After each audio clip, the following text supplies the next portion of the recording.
They should watch the whole proceeding, क्योंकि अंतर तो है।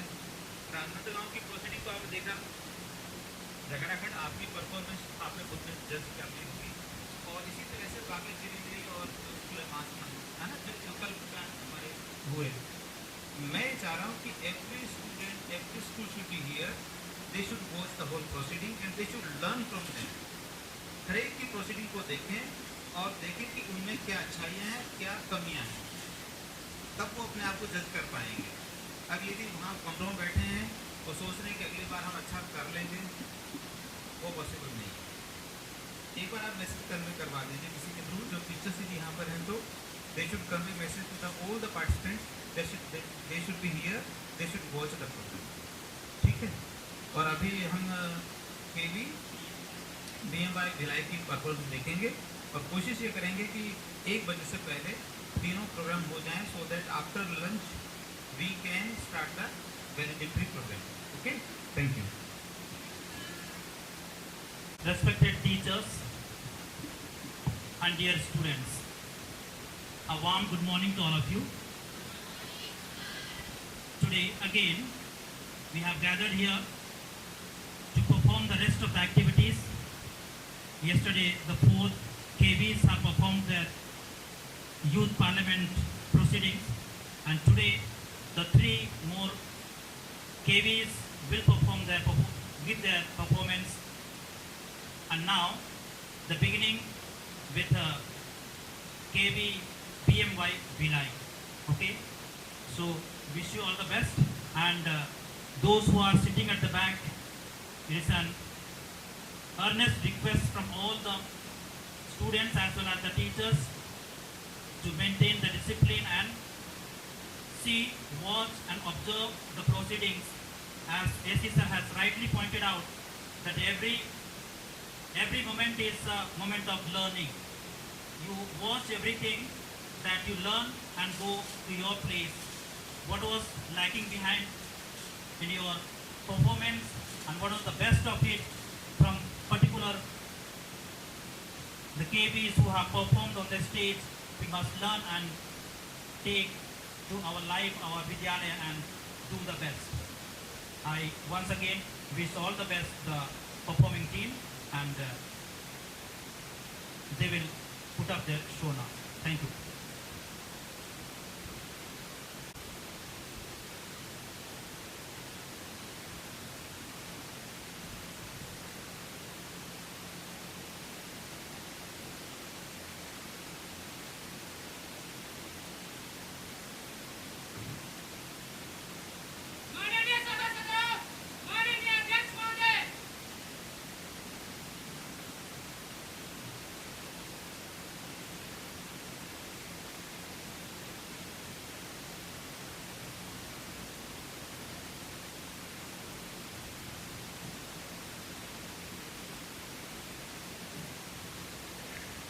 Honorable members, I welcome you all to the monsoon session of Youth Parliament.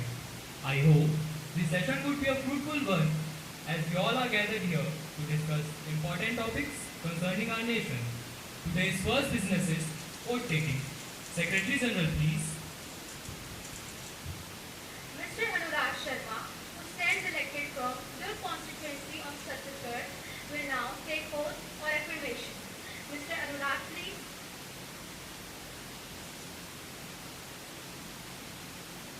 Sir, do you want to take oath or affirmation? Oath, please. In which language do you want to take the oath in? In Hindi, please.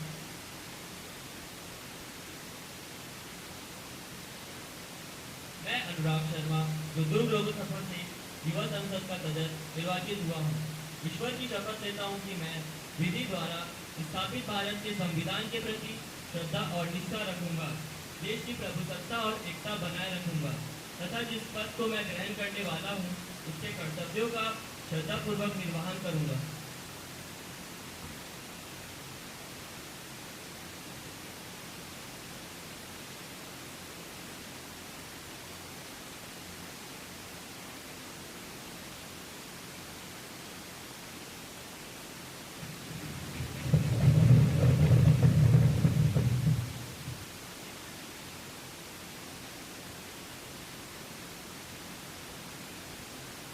Ms. Vanshika Shende, who stands elected from Amravati constituency of Maharashtra, will now take oath or affirmation.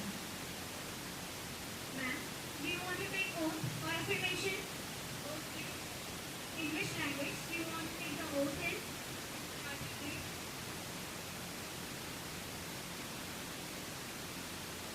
मी वंशिका शेंडे अमरावती मतदारसंघातून युवा सांसद म्हणून निवडून आले आहे. मी देवाच्या नावाने शपथ घेतो की मी कायद्याने स्थापित केलेल्या भारतीय संविधानावर विश्वास ठेवेन, सार्वभौमत्व आणि एकता राखेन आणि मी याबद्दल स्वीकारणार आहे त्याचा कर्तव्य मी निष्ठावत करेन. Friends elected from Bhubaneswar constituency of Odisha will now take oath or affirmation.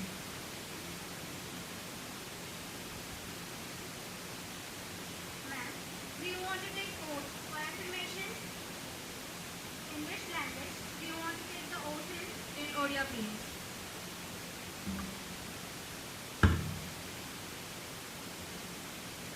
ମୁଁ मेधावी सागर ଯୁବା ସାଂସଦର ଲୋକସଭା ସଦସ୍ୟ ରୂପେ ନିର୍ବାଚିତ ହୋଇ ଈଶ୍ୱରଙ୍କ ନାମରେ ଶପଥ କରୁଅଛି ଯେ ମୁଁ ବିଧି ଦ୍ୱାରା ସ୍ଥାପିତ ଭାରତର ସମ୍ବିଧାନ ପ୍ରତି ଶ୍ରଦ୍ଧା ଓ ନିଷ୍ଠା ରଖିବି। ମୁଁ ଭାରତର ସାର୍ବଭୌମତ୍ୱ ଆଉ ଅଖଣ୍ଡତା ଅକ୍ଷୁଣ୍ଣ ରଖିବି ଏବଂ ମୁଁ ଯେଉଁ ପଦ ଗ୍ରହଣ କରିବାକୁ ଯାଉଅଛି ତାହାର କର୍ତ୍ତବ୍ୟ ଶ୍ରଦ୍ଧାପୂର୍ବକ ନିର୍ବାହ କରିବି।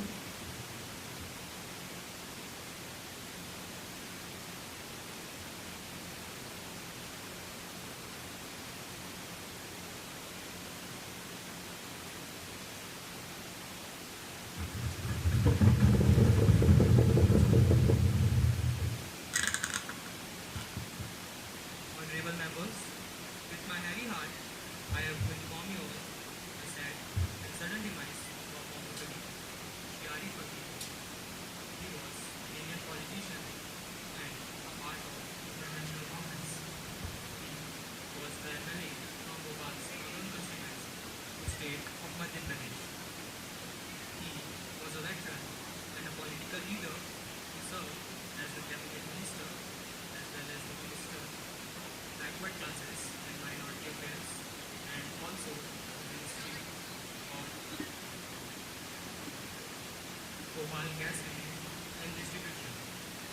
He left a legacy behind of exemplary service and dedication that powers the nation. I would like to associate myself with all members of this House in sending deep condolence to the bereaved family. मैं कांग्रेस के वरिष्ठ नेता स्वर्गीय आरिफ फकीर जी के निधन पर अपनी शोक संवेदनाएं प्रकट करता हूं। स्वर्गीय आरिफ फकीर जी का राजनीतिक सफर संघर्षों से भरा रहा था। वे भोपाल के उत्तर विधानसभा सीट से 6 बार विधायक रहे। छात्र राजनीति से अपने सफर की शुरुआत करने वाले स्वर्गीय आरिफ फकीर जी कांग्रेस के लोकप्रिय एवं अनुभवी नेताओं में शुमार रहे। उनके निधन से कांग्रेस एवं भारतीय राजनीति में जो रिक्तता आई है उसकी पूर्ति नहीं की जा सकती है। इस दुख की घड़ी में स्वर्गीय आरिफ फकीर जी के परिवार और शुभचिंतकों के प्रति मैं अपनी संवेदनाएं प्रकट करते हुए ईश्वर से यह कामना करता हूँ कि वह उनके परिवारजनों को इस दुख को सहन करने की शक्ति प्रदान करें। मैं स्वर्गीय आरिफ फकीर जी को सादर श्रद्धांजलि अर्पित करता हूँ। Honorable Speaker, sir, with my deepest sympathy, I pay tribute to the voice of thousands, late Sir Arif Fakir. Words fall short at the loss of such a prominent figure who stood firm in the love of his nation and served 34 years of his life as a representative of the people of Bhopal. Sir Arif Fakir, through his decorum and grace, endeared himself to so many, so much that the people of Bhopal called him Shere Bhopal. His passing away is a great loss for our country. So, I would like to associate myself with my party in sending deep condolence to the bereaved family and pray to the Almighty to give them inner strength to cope up with the unbearable loss. The House shall stand in silence for a while to express our deep sorrow.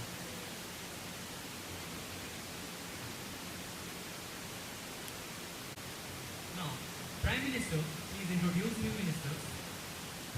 माननीय अध्यक्ष महोदय, मैं आपके माध्यम से मंत्रिमंडल के नए सदस्यों का सदन से परिचय कराना चाहता हूँ। श्री मोक्ष साहू जी, खाद्य मंत्री। सुश्री रोशनी यादव जी, स्वास्थ्य मंत्री। Now, the question hour shall begin. Question number 101, Ms. Rashmi. माननीय अध्यक्ष महोदय, भारत युवाओं का देश है। भारत की 65% आबादी 35 साल से कम आयु की है। मैं आपको बताना चाहूंगी कि भारत की औसत उम्र आज मात्र 29 साल है। भारत में दुनिया की सेकेंड हाईएस्ट स्टूडेंट पॉपुलेशन रहती है। अगर आप प्राइमरी, सेकेंडरी और हायर एजुकेशन को जोड़ लें तो कुल मिलाकर 31 करोड़ आबादी भारत देश की स्टूडेंट्स कहलाती है। लेकिन इन युवाओं के लिए हमने क्या किया? हम सभी का यह फर्ज है कि हम अपने देश के युवाओं को अच्छी शिक्षा दें, उन्हें सही मार्ग दिखाएं। परंतु आजकल की खबरें सुनकर मुझे तो नहीं लगता कि सरकार अपना कार्य अच्छी तरह कर पा रही है। अब तो लगता है कि आज अदालत में अपराध के इतने केस नहीं होते जितने परीक्षाओं में होने वाली गड़बड़ी के मामले आ जाते हैं। क्या इसी तरह भारत का विकास हो रहा है? पिछले 5 वर्षों में 60 से भी ज्यादा परीक्षाओं में गड़बड़ी के मामले भारत के कई राज्यों से सामने आए हैं। केंद्र सरकार तो केवल विपक्षी नेताओं के पीछे लगी है, नोटों का डिजाइन बदलने में लगी है और विदेश घूमने में लगी है। और देश में जो परीक्षाओं में गड़बड़ी हो रही है उससे इनका क्या लेना देना? महोदय, आपने ये मुहावरा सुना होगा, दिया तले अंधेरा। आज वही चरितार्थ हो रहा है। सरकार को बड़े काम छोड़कर छोटे-छोटे किंतु जरूरी काम पहले करने चाहिए। और इन जरूरी कामों में सबसे पहला काम अगर प्रतियोगी परीक्षाओं की खोई हुई साख लौटाने का हो तो फिर इससे बेहतर और क्या हो सकता है? माननीय अध्यक्ष महोदय, परीक्षाओं में गड़बड़ी के इतने सारे मामले सामने आने के बाद भी सरकार कोई ठोस कदम क्यों नहीं उठा रही है? मैं माननीय शिक्षा मंत्री जी से यह जानना चाहूंगी कि परीक्षाओं में गड़बड़ी जो हमारी शिक्षा प्रणाली की सत्यनिष्ठा और हमारे युवाओं के भविष्य को कमजोर करती है, क्या इन सारी परेशानियों का समाधान ढूंढना सरकार का फर्ज नहीं है? Education Minister, please. माननीय अध्यक्ष महोदय, सरकार इस समस्या का समाधान करने के लिए विभिन्न स्तरों पर व्यापक कदम उठा रही है। सरकार इस समस्या का समाधान करने के लिए पिछले 5 वर्षों में कई राज्यों में परीक्षाओं में गड़बड़ी हुई, जिससे लगभग 1.5 करोड़ उम्मीदवारों को परेशानी हुई। इसी समस्या का समाधान करने के लिए केंद्र ने एक नया कानून सार्वजनिक परीक्षा अधिनियम 2024 लागू किया है, जिसके अंतर्गत अगर कोई भी व्यक्ति अनुचित साधनों का उपयोग करता है, परीक्षा में किसी की मदद करता है, दस्तावेजी में छेड़खानी करना या फर्जी परीक्षा आयोजित करना, अगर कोई व्यक्ति इन चीजों में शामिल है तो उसे 3 साल की जेल और 10 लाख तक का जुर्माना हो सकता है। आजकल परीक्षाओं में गड़बड़ी से बचने के लिए QR कोड का उपयोग किया जा रहा है, जो कि परीक्षाओं के दौरान छात्रों की पहचान स्थापित करने के लिए मददगार है। यह सुनिश्चित करने के लिए कि केवल पंजीकृत छात्रों की परीक्षा में उपस्थिति है कि नहीं। माननीय अध्यक्ष महोदय, विपक्षी का काम सिर्फ शोर मचाना है, समाधान देना नहीं। जो विपक्षी खुद भ्रष्टाचार के दलदल में डूबे हैं, वह हमें ईमानदारी का पाठ ना पढ़ाएं। तो मेहनत करके अपने सपनों का आसमान छूना चाहता है, वह बच्चा जो ऊंचाइयों में उड़ना चाहता है, अपने माता पिता का नाम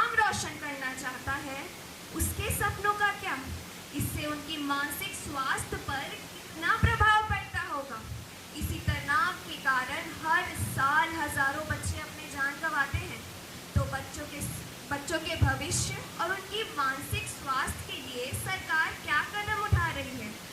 The Minister, please. माननीय अध्यक्ष महोदय, मैं आपके माध्यम से यह कहना चाहूंगी कि विपक्षी महोदय, सभी प्रकार की गड़बड़ी के लिए सरकार पर ही आक्षेप करना यह तो उचित नहीं है।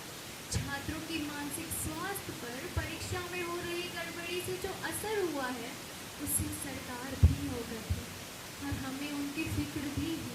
रोजगार के और नए अवसर लगातार उन्हें मिलते रहे, इसके लिए भी परीक्षा प्रणाली की संस्थाओं जैसे व्यापम, एसएससी, यूपीएससी जैसे अन्य केंद्रीय और राज्य संस्थाओं की रोजगार सृजन पर लगातार प्रयास किया जा रहा है। किसी भी परिस्थिति में छात्रों के मन में नकारात्मक भाव उत्पन्न ना हो, इससे निपटने के लिए विद्यालय स्तर पर ही स्पेशल एजुकेटर एवं काउंसलर की नियुक्ति की गई है।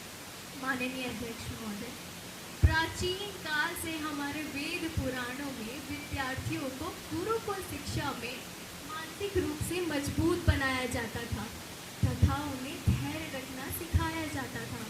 मैं भी देश के युवाओं से यह कहना चाहूँगी कि धैर्य रखें तथा देश की न्याय व्यवस्था पर भरोसा रखें, क्योंकि सब्र का फल मीठा होता है।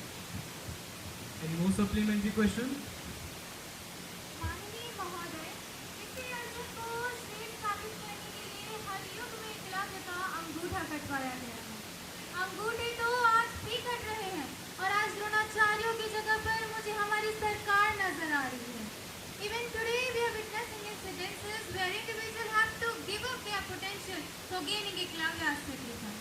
But this time it's due to organization corruption and paper leak bias. Honorable Speaker sir and every respected and responsible individual witnessing my words here, I request everyone to take the heed of the concern that I am raising in today's assembly would create a concerning effect on millions of lives. As today I am here to raise a sizzling issue nowadays which has plagued our education system for far too long, paper leaks. फलसफे में बात करना हो तो मेहनती विद्यार्थियों के लिए सरकार और सिस्टम द्वारा बुना अभिशाप। Oh, I'm sorry. I forgot that it's quite difficult for the ruling party to understand this issue in these words, as they're unable to decode a simple issue till now, right? As it would be the only possible reason that we haven't yet received any deep conversation or any satisfactory message from their side on such a significant issue.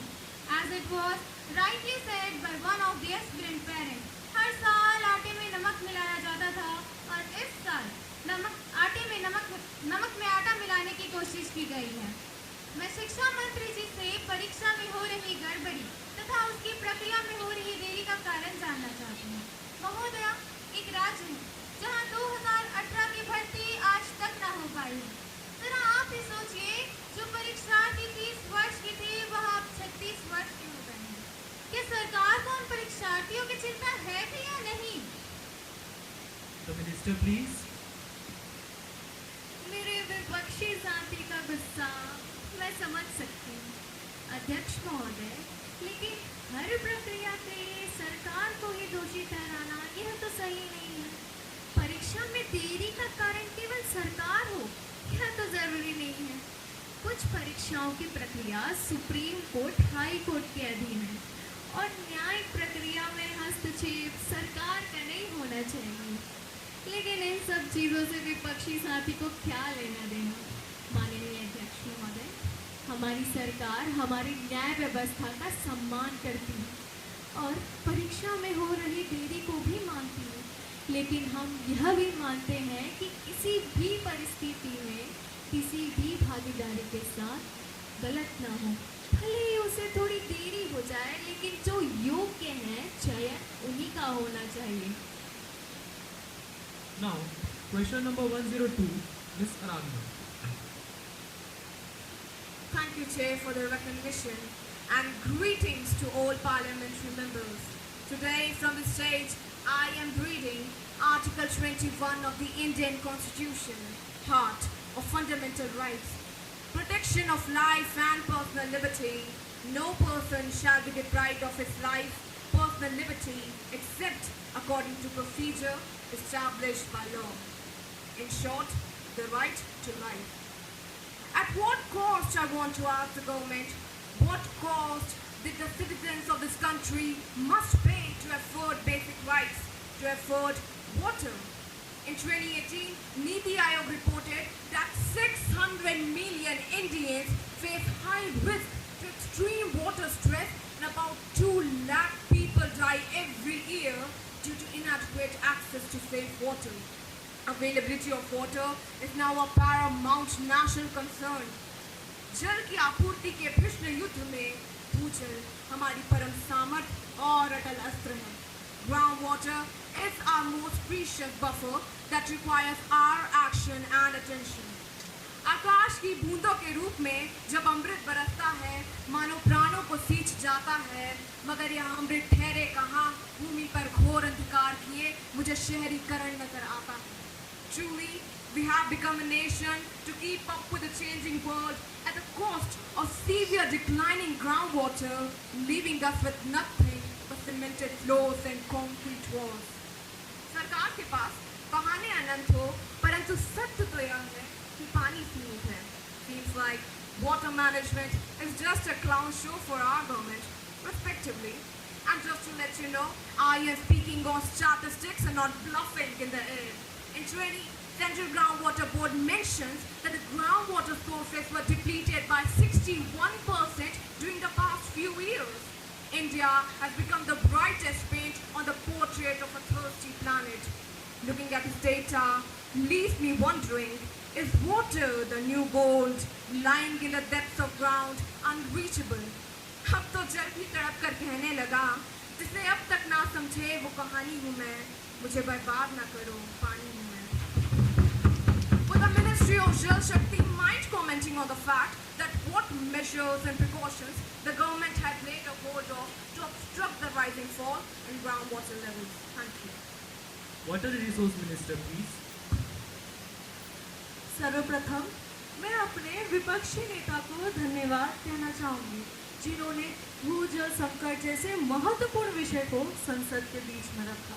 माननीय अध्यक्ष महोदय, स्वच्छ जल हर एक व्यक्ति का मौलिक अधिकार है, किंतु अधिकार के साथ साथ कर्तव्य भी मिलता है. लगता है आराधना जी ने केवल फंडामेंटल राइट्स का ही अध्ययन किया है, शायद फंडामेंटल ड्यूटीज का अध्ययन करना रह गया होगा. भारत जैसे देश में जहाँ जल को जगदीश मानने की परंपरा थी, हमारे देश में जहाँ श्री गणेश के बाद पहली पूजा वरुण देव की जाती थी, जहाँ नदियों को देवी मानकर उनकी आराधना की जाती है, वहाँ पहले बिना किसी व्यवस्था के, बिना किसी पॉलिसी के पूरा गांव जल संचयन किया करता था. अब कहाँ गई ये परंपरा? बारिश के पानी को संचयन कर पूरे साल उस पानी को उपयोग में लाने की परंपरा कहीं विलुप्त होती जा रही है. यदि उन परंपराओं को वापस पुनर्जीवित नहीं किया तो शायद हम जल सुरक्षा प्राप्त नहीं कर पाएंगे. जल की रक्षा करना सिर्फ सरकार की नहीं, बल्कि हर व्यक्ति, गांव, राज्य और पूरे देश की जिम्मेदारी है. और देश का प्रतिनिधित्व करते हुए हमारी सरकार ने यह जिम्मेदारी पूरी तरह से निभाई है. देश हमारा, सबको प्यारा, जल संग्रहण संकल्प हमारा. इस संकल्प को पूरा करने के लिए केंद्र सरकार 2019 में हर घर जल जीवन मिशन प्रोजेक्ट लॉन्च किया था और अब तक 50% से ज़्यादा घरों में पानी पहुंच चुका है. भूजल की गिरावट को रोकने के लिए अटल भूजल योजना, नेशनल ग्राउंड वाटर प्रोग्राम, प्रधानमंत्री कृषि सिंचाई योजना लॉन्च किया और 7 सूखेग्रस्त राज्यों की 8,220 ग्राम पंचायतों में अमृत सरोवर प्रोग्राम को लॉन्च किया गया और इसके अंतर्गत सरकार द्वारा 50,000 तालाब बनाए गए. महोदय, मानो न मानो ये हकीकत है, जल संरक्षण आज की ज़रूरत है. देश में जल संरक्षण व वर्षा जल संचयन को बढ़ावा देने के लिए जल शक्ति मंत्रालय ने एक अभियान, जल शक्ति अभियान कैच द रेन शुरू किया ताकि देश के शहरी और ग्रामीण क्षेत्रों में उपयुक्त रेन वाटर हार्वेस्टिंग का स्ट्रक्चर्स बनाया जा सके. सबका हो एक ही नारा, वर्षा जल बचाओ सारा.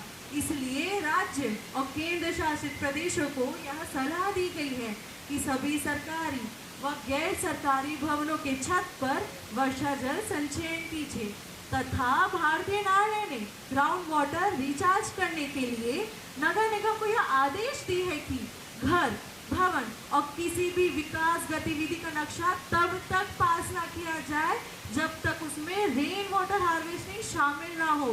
साथ ही यह जिम्मेदारी दी गई है कि अगर रेन वाटर हार्वेस्टिंग का सही से उपयोग ना हो तो उनसे 5,000 से लेकर 10,000 तक का रकम दंड वसूल करे। Until justice rolls down like water and righteousness like a mighty stream, Martin Luther King Jr. expressed this sentiment powerfully. But what if there's no water, at least not for the poor? Today, the poor are unjustly deprived of the privileges enjoyed by the rich. Speaker sir, it's not so much a water crisis as a water management crisis. आपने सोने की चोरी के बारे में सुना होगा, पैसों की चोरी के बारे में सुना होगा, किंतु मैं आज इस सदन की सरकार को पानी की चोरी से अवगत कराना चाहूंगी। क्योंकि आधी रात को भूजल माफिया जब बोर की खुदाई करते तो सारी दुनिया को आवाज आती, किंतु हमारी सरकार को दिन के भर की भी भनक न होती। जब ब्लास्टिंग कर जमीन के टुकड़े टुकड़े किए जाते तो क्या भूमि के कण आपकी घरों के दरवाजों के बाहर नहीं आते? बदलते हुए भारत की एक रुकी हुई छवि, एक रुकी हुई सरकार और घटता हुआ भविष्य खत्म होता हुआ भूजल है।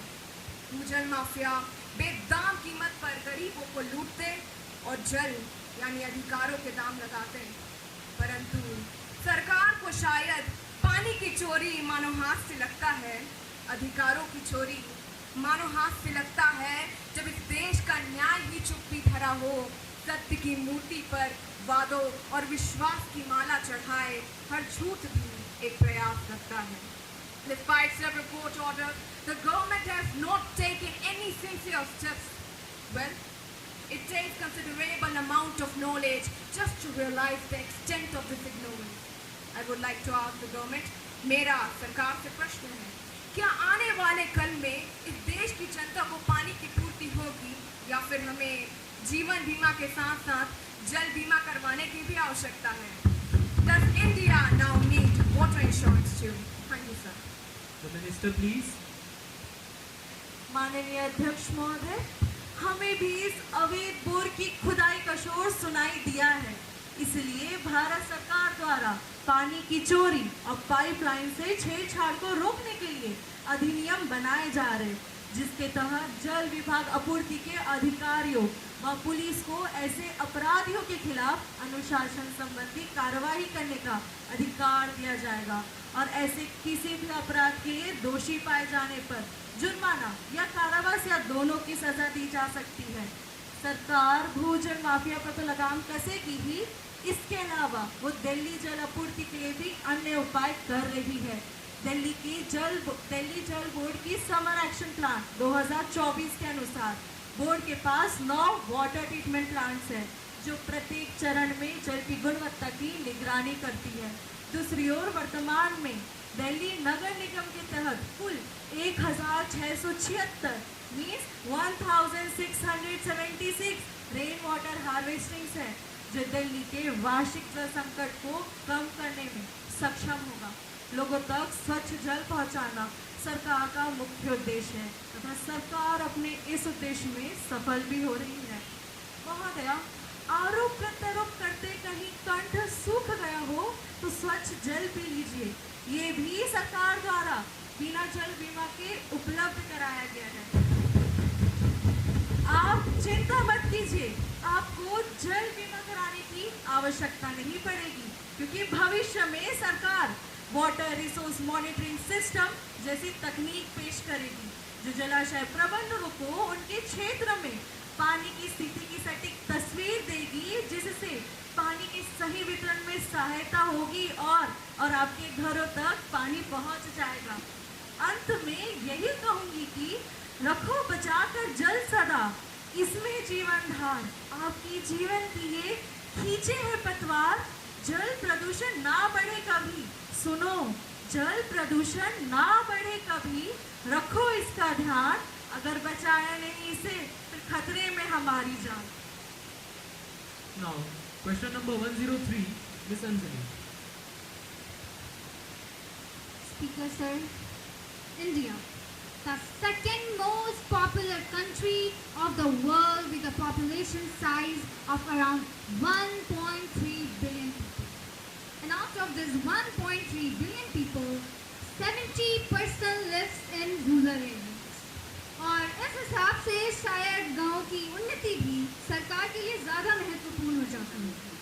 And also, in such rural areas, gram panchayat plays a significant role.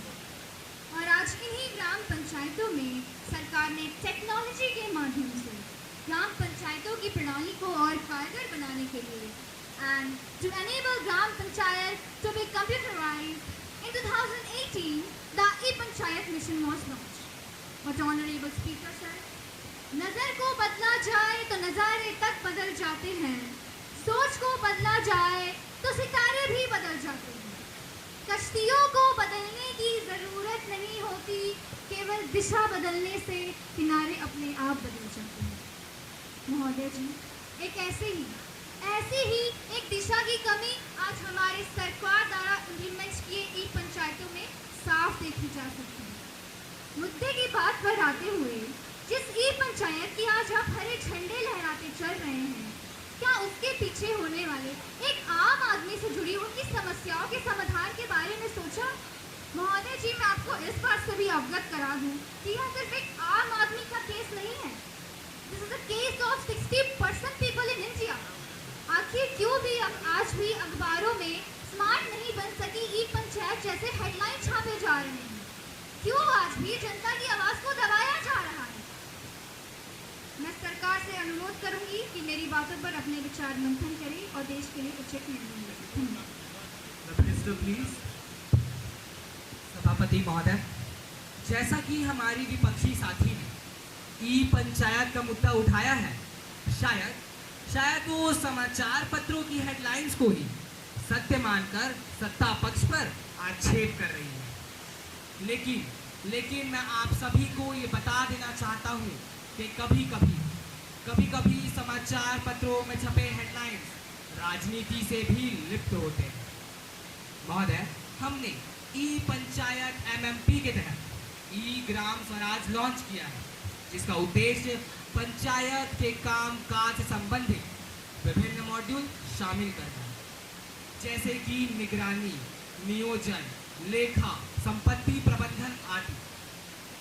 लेखा मॉड्यूल पंचायत को डिजिटल बही खाता प्रदान करता है, जिससे पंचायत और उसके काम काज की विश्वसनीयता में सुधार होता है. इसी प्रकार डिजिटल इंडिया भी लॉन्च किया, जिससे कि बेहतर ऑनलाइन बुनियादी ढांचे और इंटरनेट कनेक्टिविटी को बढ़ाकर नागरिकों को अपनी सेवाएं इलेक्ट्रॉनिक रूप से उपलब्ध कराई. महोदय जी, हमने इसी प्रकार PM वाणी योजना और सरकार ने न जाने ऐसे कितने ही योजनाएं लॉन्च की है, जिससे कि हर पंचायत और हर गांव को डिजिटली जोड़ा जा सके. Any supplementary question? Yes, sir. Speaker, sir. In many rural areas, the basic infrastructure required for implementing ICT solution is either weak or non-existent. महोदय जी, यह कहा जाता है कि लोहे का स्वाद उस घोड़े से पूछो जिसके मुंह में लगाम हो. खबरों के अनुसार आज भारत के कई राज्यों में खराब नेटवर्क कनेक्टिविटी और पंचायती राज विभाग द्वारा प्रयासों की कमी के कारण लोग ई पंचायत जैसी प्रणाली को स्थापित करने के लिए विफल रहे हैं, क्योंकि सरकार की उदासीनता आज लोगों की परेशानी का कारण बनी जा रही है.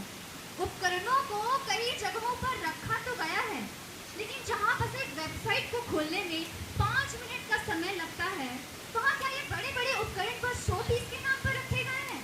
ऑनलाइन पेश करने के लिए 100 Mbps ब्रॉडबैंड कनेक्टिविटी प्रदान तो की है, लेकिन इस बारे में बहुत कम कहा गया है कि इस ऑप्टिकल फाइबर के न जाने कितने ग्राम पंचायत वास्तव में इंटरनेट तक पहुंचने के लिए इस नेटवर्क कनेक्टिविटी का उपयोग कर रही है.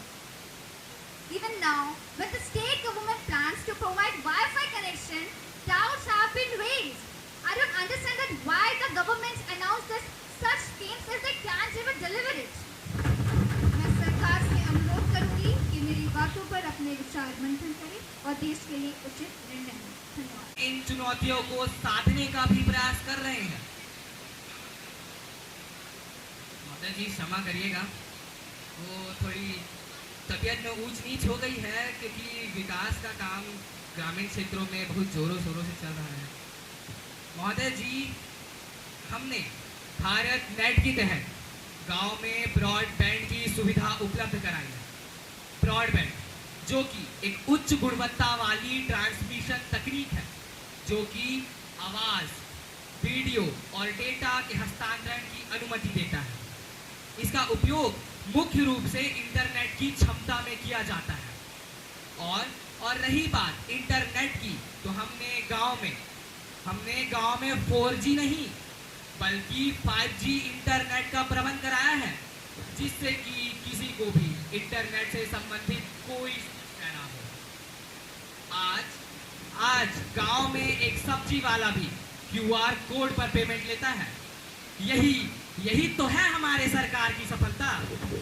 Finance, please. Honorable Speaker, sir, I beg to lay on the table a copy of Finance Bill 2024, both in Hindi and English. Secretary General to report a message from Upper House of your Parliament.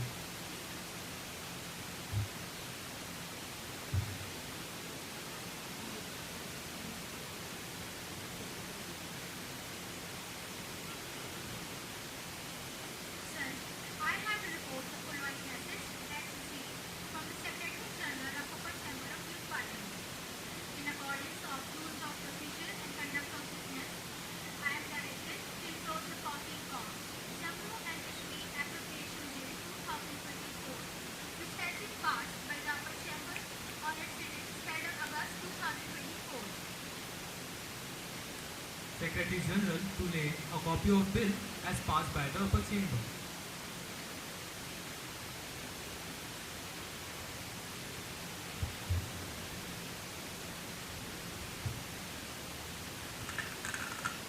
Honorable members, on my behalf and behalf of all the members present here, I will please to welcome His Excellencies Mr. Bulan, Ambassador from Indonesia, and Ms. Claire, Ambassador from France.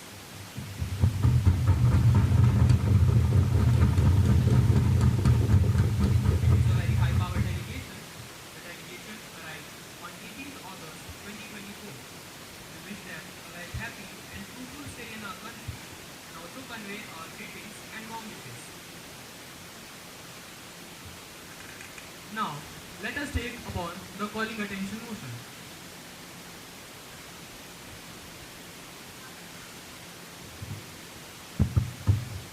माननीय सभापति महोदय, मैं rail मंत्री जी का ध्यान अपने इस विषय की तरफ आकर्षित करना चाहूँगी। जिस प्रकार रक्त का संचालन हमारे शरीर के लिए महत्वपूर्ण है, ठीक उसी प्रकार रेल का परिचालन देश के जनजीवन और विकास के लिए महत्वपूर्ण है। भारतीय रेल का मुख्य उद्देश्य यात्रियों को उनके गंतव्य तक सही समय पर और सुरक्षित पहुंचाना है, परंतु हाल ही की घटनाओं को देखते हुए मुझे ऐसा नहीं लगता। जैसे मैं आपको उड़ीसा के बालासोर की घटना का उदाहरण देना चाहूँगी। 2 जून 2023 को उड़ीसा के बालासोर में 3 ट्रेनें आपस में टकरा गई थी, जिसमें करीबन 290 लोगों की जान भी चली गई। जांच के बाद पता चला कि मानवीय भूल से सिग्नल्स फेल हो गए थे, जिसके कारण ट्रेन को लूप लाइन का सिग्नल मिला, जहां पहले से ही मालगाड़ी खड़ी थी। अब मैं आपको दूसरा उदाहरण आंध्र प्रदेश की घटना का देना चाहूँगी। बीते ही साल 29 अक्टूबर को आंध्र प्रदेश में भी 2 ट्रेनें आपस में टकरा गई थी। जांच के बाद पता चला कि 3 ट्रेनें पहले से ही खराब सिग्नल को पार कर गई थी। हादसे की जिम्मेदारी दोनों ट्रेनों के मृतक चालक और सहायक चालक पर डाल दी गई। ऐसी खबरों से अखबार भरे पड़े हैं। Now, I would like to say that the citizens of India who are one-sidedly dependent dependent on the cheapest way of traveling, which is train. But when such train accidents happens in a well-developing India, disappoints the faith of passengers so much. It happens due to some carelessness of railway department, like inappropriate arrangements of railway tracks and signals. And I would also like to say that it is not only the question of train accidents, but also the question of many lives which have gone during such accidents. So what the Minister of Railways is doing to overcome such train accidents in India? Thank you. Railways minister please. माननीय अध्यक्ष महोदय, सरकार को देश में बढ़ती train दुर्घटनाओं की चिंता है तथा जो रेल यात्रियों का हम पर अटूट विश्वास है उसे भी हम समझते हैं, परंतु मैं रोशनी जी से यह जानना चाहूँगा कि क्या देश भर में बढ़ती ट्रेन दुर्घटनाओं का जिम्मेदार सिर्फ रेलवे भाग को ठहराना उचित है? ट्रेन दुर्घटनाओं के वजह प्राकृतिक आपदा जैसे बाढ़, भूस्खलन या फिर ट्रेन में हद से ज़्यादा भीड़ भी हो सकती है, परंतु जो ट्रेन दुर्घटनाएं रेलवे भाग की लापरवाही की वजह से हो रही है उसमें सुधार हेतु हमने कई कदम उठाए हैं, जैसे तकनीकी उन्नयन, जिसमें कवच को इंस्टॉल करना भी शामिल है, जो स्वदेशी रूप से विकसित स्वचालित ट्रेन सुरक्षा उपाय है। कवच का उद्देश्य खतरे पर सिग्नल पार करने वाली ट्रेनों को सुरक्षा प्रदान करना और टकराव से बचाना है। अगर ट्रेन का चालक ट्रेन को नियंत्रित करने में विफल रहता है तो यह ऑटोमेटिक रूप से ट्रेन ब्रेकिंग सिस्टम को ऑन करता है। हमारे विभाग में इस मुद्दे को लेकर विचार विमर्श हो रहे हैं कि और किन तकनीकों से ट्रेन दुर्घटनाएं को कम कर सके। Any supplementary question? माननीय अध्यक्ष महोदय, मैं आपके माध्यम से रेल मंत्री जी से कुछ सवाल करना चाहूँगी। हम सब जानते हैं कि भारत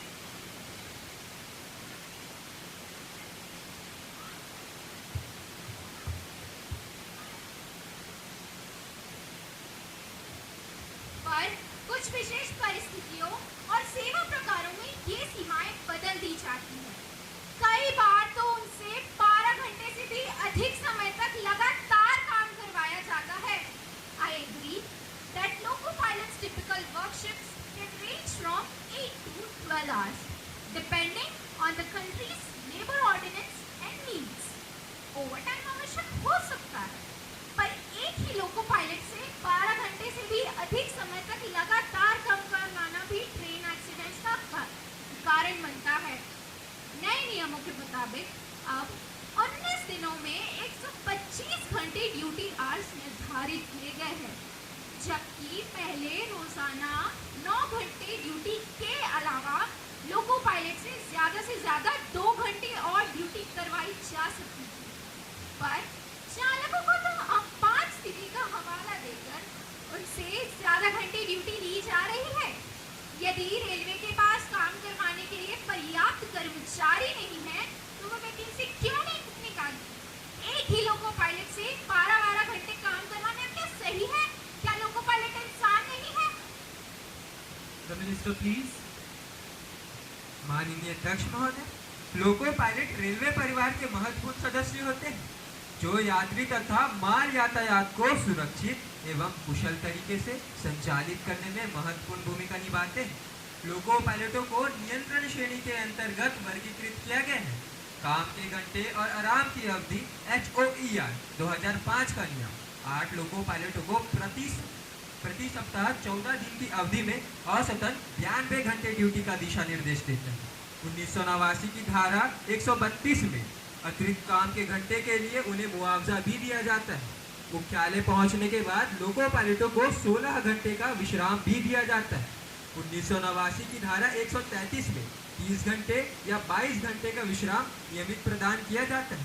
गाड़ी कार के अधिक समय के पश्चात भी लोको पायलटों को गंतव्य स्थान पर ना पहुंचने की स्थिति में उन्हें लोको पायलटों के लिए विश्राम कक्ष तथा विश्राम कक्ष में समुचित आहार की भी व्यवस्था की गई है। और बात रही लोको पायलट के ओवर टाइम की वजह से दुर्घटनाएं होने की है, तो मैं इस सदन में पहले हो चुके कवच का जिक्र करता हूँ, जो लोको पायलट को ट्रेन को नियंत्रण ना कर पाने की स्थिति में ऑटोमेटिक रूप से ट्रेन ब्रेकिंग सिस्टम को ऑन करता है। और लीसा जी, आप कहती है कि लोको पायलट इंसान नहीं। मोहतरमा, अगर हम उन्हें इंसान नहीं समझते तो सरकार उन्हें उनकी सुविधा भी उपलब्ध नहीं कराती। हम आपकी तथा देश भर की रेल यात्रियों की परेशानी को समझते हैं, इसलिए हम अपनी पूरी कोशिश कर रहे हैं कि आपकी समस्या का निवारण जल्द से जल्द कर सकें। Any more supplementary questions? Yes sir. माननीय अध्यक्ष महोदय, मैं मंत्री जी के उत्तर से संतुष्ट नहीं हूँ। इस विषय पर मैं माननीय प्रधानमंत्री जी का आश्वासन चाहूंगी। Prime Minister, please. माननीय अध्यक्ष महोदय, मैंने प्रधान सेवक के रूप में इस सदन के दोनों पक्षों को सुना और जिन स्थितियों की चर्चा आज इस सदन में की जा रही है वह देश हित की भावना से हो रही है। चाहे वो विपक्षी साथी के सवाल हो या हमारी सत्ता पक्ष के साथी के जवाब हो, हम सभी का उद्देश्य देश को प्रगति की ओर ले जाना है। जैसा कि हमारे रेल मंत्री जी ने वर्तमान रेलवे विभाग की परिस्थितियों, उसकी चुनौतियों और उस क्षेत्र में हो रहे विकास का जिक्र किया, मैं उनके प्रयास की सराहना करता हूँ। माननीय सभापति महोदय, मैं आपके माध्यम से सम्मानित सदस्य को यह बताना चाहता हूँ कि हमारे कार्यकाल में रेल दुर्घटनाओं की संख्या में काफ़ी कमी आई है। सरकार की कोशिश है कि रेल दुर्घटनाओं की संख्या को न्यूनतम स्तर पर ले आया जाए और देश में शून्य रेल दुर्घटनाएं हो, इसके लिए सरकार प्रयासरत है। माननीय अध्यक्ष महोदय, मैं आपके माध्यम से बताना, बजट 70,273 करोड़ रुपए था, वहीं हमारी सरकार में यह बढ़कर 1.78 लाख करोड़ रुपए हो गया है। माननीय अध्यक्ष महोदय, हमारी रेल परियोजनाओं से संबंधित सभी विस्तृत आंकड़े सदन के पटल पर रखे गए हैं। सम्मानित सदस्य से भी अनुरोध करूंगा कि उन आंकड़ों को एक बार जरूर देख लें। माननीय अध्यक्ष महोदय, रेलवे विभाग में भर्ती की प्रक्रिया भी तीव्र गति से हो रही है। भर्ती में किसी भी प्रकार का विलंब न हो, इसके लिए सभी अधिकारी वर्ग को निर्देश विभाग के द्वारा दिए गए हैं। फिर भी महोदय, ये जो रेल दुर्घटनाएं हो रही हैं वह बेहद ही दुर्भाग्यपूर्ण है। इन रेल दुर्घटनाओं में मृतक और घायलों के प्रति मेरी गहरी सहानुभूति है। हमारी सरकार यह कोशिश कर रही है कि ये रेल दुर्घटनाएं ना हो और एक सुरक्षित रेल परिवहन हम देश को दे सकें। मैं अपने सभी विपक्षी साथियों को आश्वस्त करता हूं। माननीय प्रधानमंत्री जी, हमें आपका आश्वासन नहीं, कार्य चाहिए, कार्य। माननीय महोदय, बैठिए, आप बैठिए। प्रधानमंत्री जी। धन्यवाद अध्यक्ष महोदय। महोदय, ये दुर्व्यवहार सदन में शोभा नहीं देता। आपको कार्य भी मिलेगा। रेलवे विभाग से संबंधित सभी चुनौतियों को इस सत्र के अंत तक पूरी तरह से दुरुस्त कर लिया जाएगा और यह विभाग उन्नति के अपने शिखर तक पहुंचेगा।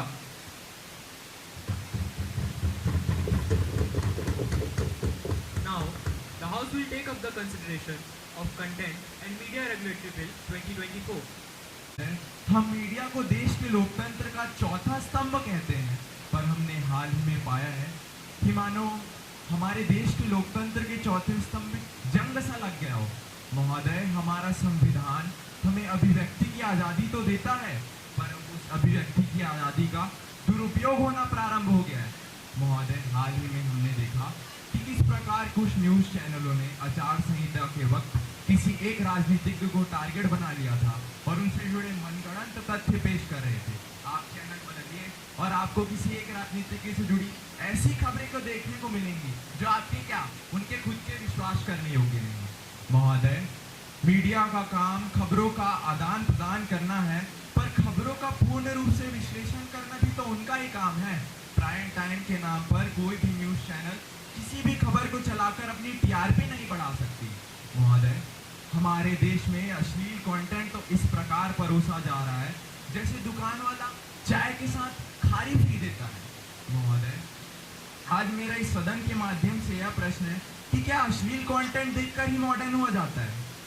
महोदय, बुरा जो देखन में चला बुरा जो न महोदय, बुरा जो देखन में चला बुरा न मिला कोई, जो दिल खोजा अपना मुझसे बुरा न कोई। महोदय, आज हमारी सरकार आदर्श समाज की स्थापना की ओर अपना पहला कदम बढ़ाने जा रही है तथा मीडिया एवं कंटेंट रेगुलेटरी बिल 2024 इस सदन में प्रस्तुत करने जा रही है।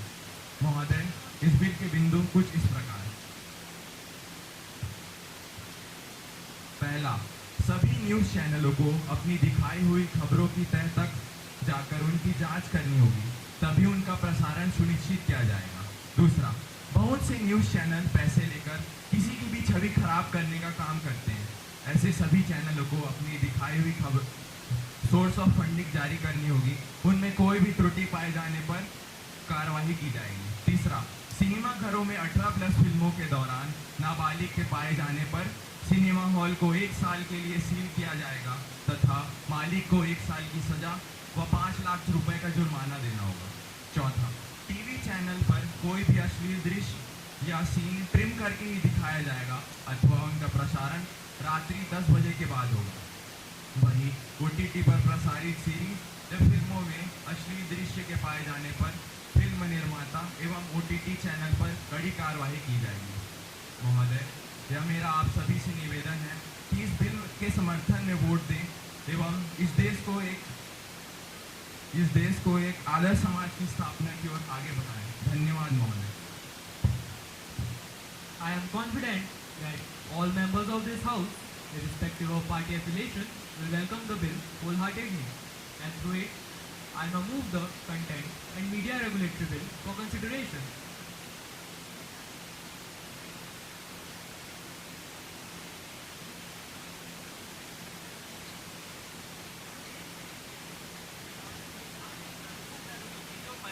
टैक्स लगाकर और हमारे देश के भाइयों और बहनों को परेशान करके इस सरकार का दिल नहीं भरा, जो सरकार अब हमारे लोकतंत्र पर हमला करने की तैयारी में है। महोदय, रामचंद्र कह गए सिया से, ऐसा कलयुग आएगा, हंस चुगेगा दाना दुनका, कौवा मोती खाएगा। महोदय, हमारे देश की मीडिया बेहद सक्षम है, उन्हें किसी के मार्गदर्शन अथवा जंजीरों में फंसने की जरूरत नहीं है।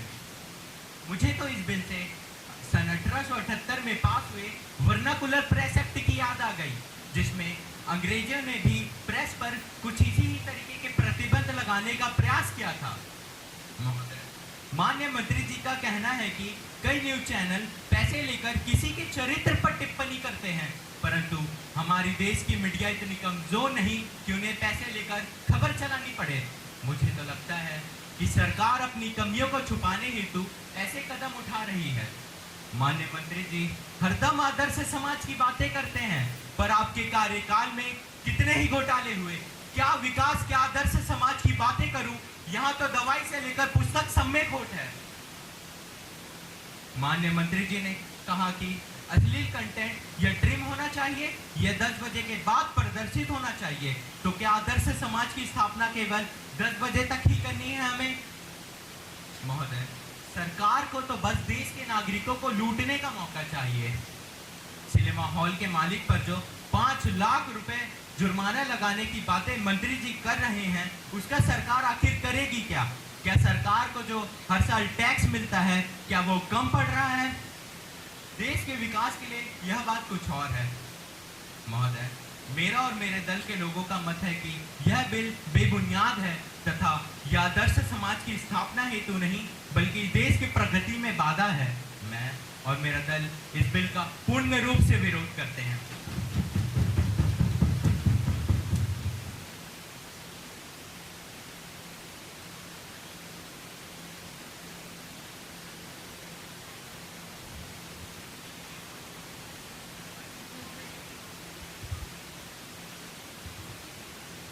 सरकार का उद्देश्य ही हमारे लोकतंत्र को ठेस पहुंचाना है। मंत्री जी ऐसा सोच भी कैसे सकते हैं कि लोकतंत्र के चौथे स्तंभ पर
Now, the question is that clause 1 to 5 stands part of the bill.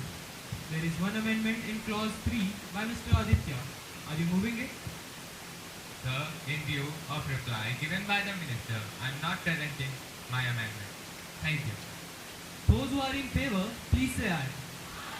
Those who are against it, please say no. I think the ayes have it, the ayes have it, the ayes have it. And the bill is passed.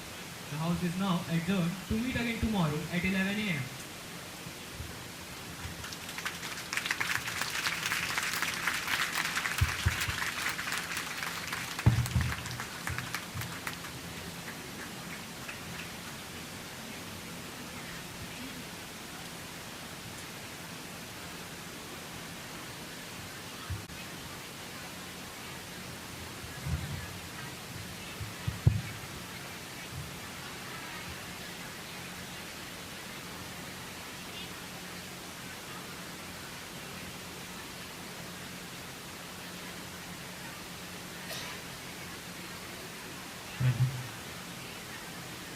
After the performance of KV PMV of Bhilai, KV Mahasamund be ready. After the performance of KV Mahasamund, KV Dhamkari will be putting up their show on the stage.